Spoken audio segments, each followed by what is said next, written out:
Former President Donald Trump is the winner again last night of the New Hampshire Republican primary, and that could be setting up the scene for a rematch between Trump and Biden this electoral season. So let's bring in former U.S. Ambassador to Canada, Bruce Heyman, to discuss the situation stateside as we watch the Republicans once again, former ambassador, really rallying behind Donald Trump. So it looks like we're in for a rematch.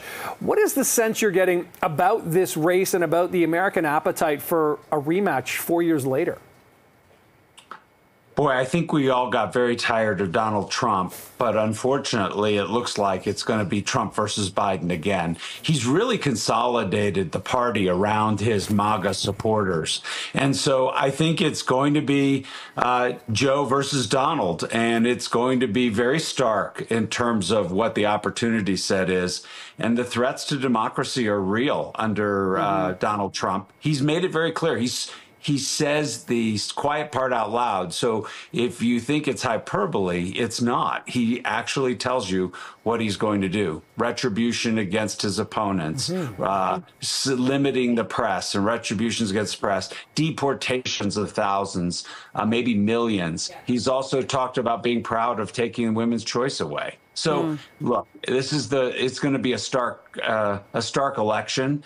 And we're off to the races. It's going to be a long year, I think, for a lot of people. And Bruce, maybe help us understand. I mean, we've been covering it in the news, all the legal issues that Donald Trump has faced, including, you know, the issue of the Capitol Hill riots.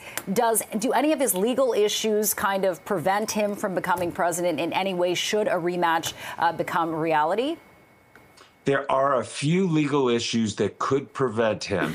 There is a case that's going to be held with regard to Colorado and whether Colorado can eliminate him from the ballot as a result of a constitutional provision that says if you led or participated in an insurrection against the Constitution of the United States, of which you swore an oath to office, you are disqualified. So they're going to hear that. My guess is that that won't be, at least a lot of legal experts don't believe that he'll be taken off the ballot across the country for that provision. But away from that, no, the Constitution does not have any provisions in there that says if you've been convicted of any of the 91 counts against this man, 91 counts. Yeah, of course, former President Trump has claimed that sort of presidential immunity sort of protects him from almost everything, it seems. So, Ambassador, I'm curious, we've already seen this once before in Canada, you know, the renegotiation of the free trade deal, that kind of thing. Canada may once again have to deal with the Trump presidency.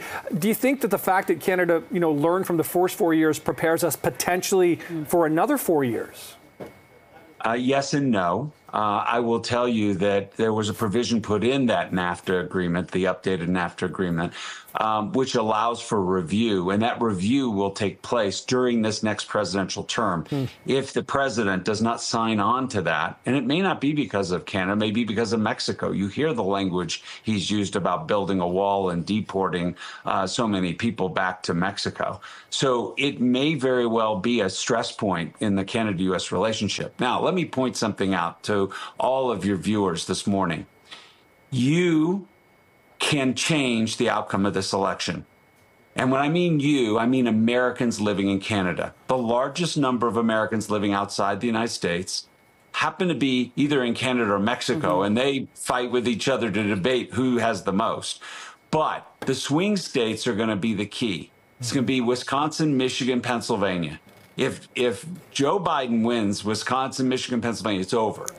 And you have Americans living in Canada. All you have to do is go to votefromabroad.org and register to vote, and you can vote. And you can be part of this election outcome as opposed to throwing things at the television set or getting upset with regard to what is happening down in this crazy political environment that we've now found ourselves in. Be a part of the solution. Go vote. Yeah, very important reminder indeed. Former U.S. Ambassador to Canada, Bruce Heyman, really appreciate your time and insight. Thank you.